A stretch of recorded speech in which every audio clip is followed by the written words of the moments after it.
धर्म के नाम पे धोखा, मेरा आंखों देखा हाल। छत्तीसगढ़ कोरबा बाकी मोगरा ढप ढप में बागेश्वर धाम सरकार भगवान श्री धीरेन्द्र शास्त्री द्वारा हनुमंत कथा तथा दिव्य दरबार लगाकर अपनी साधना शक्ति द्वारा अपनी शैतानी शक्ति का चमत्कार दिखा कर लोगों को फंसाकर लोगों से धन संपत्ति लूटने का काम कर रहे हैं।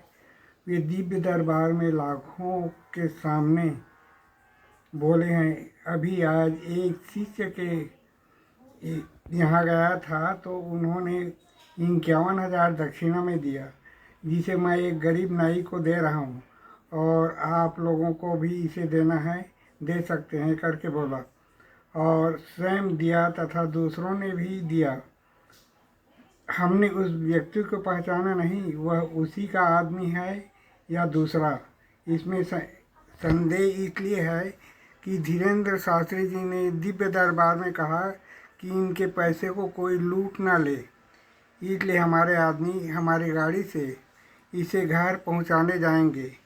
उन्हें अपने दिए गए दान पर और संसार के व्यक्तियों पर विश्वास नहीं है। उनके नज़र में संसार के सभी व्यक्ति चोर और लुटेरे दिख रहे हैं। सावधान, जो व्यक्ति स्वयं रहता है जैसा, उसे सारा संसार वैसा ही नज़र आता है। धीरेन्द्र शास्त्री ना तो गुरु है और ना ही भगवान है। वह तो साधना के द्वारा सिद्धि प्राप्त करके लोगों को मंत्र बोलवा करके शैतानी शक्ति का प्रदर्शन करके 21 बार बागेश्वर धाम बुलाता है।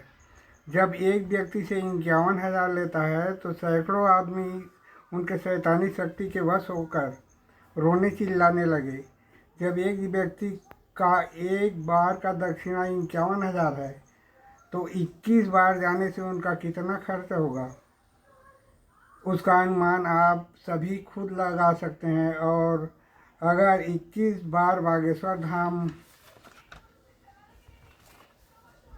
नहीं जाओगे तो ठीक नहीं हो सकते, उसका जवाबदार मैं नहीं। सावधान, मैं सिद्ध कर सकता हूँ धीरेन्द्र शास्त्री ना गुरु है ना भगवान ही। अगर गुरु होते तो हनुमंत कथा नहीं राम कथा कहते। रामचरितमानस सुंदरकांड हनुमंत कथा नहीं राम कथा है। अगर वे गुरु और भगवान होते तो शैतानी शक्ति का प्रदर्शन नहीं करते, ना ही चेले बनाते।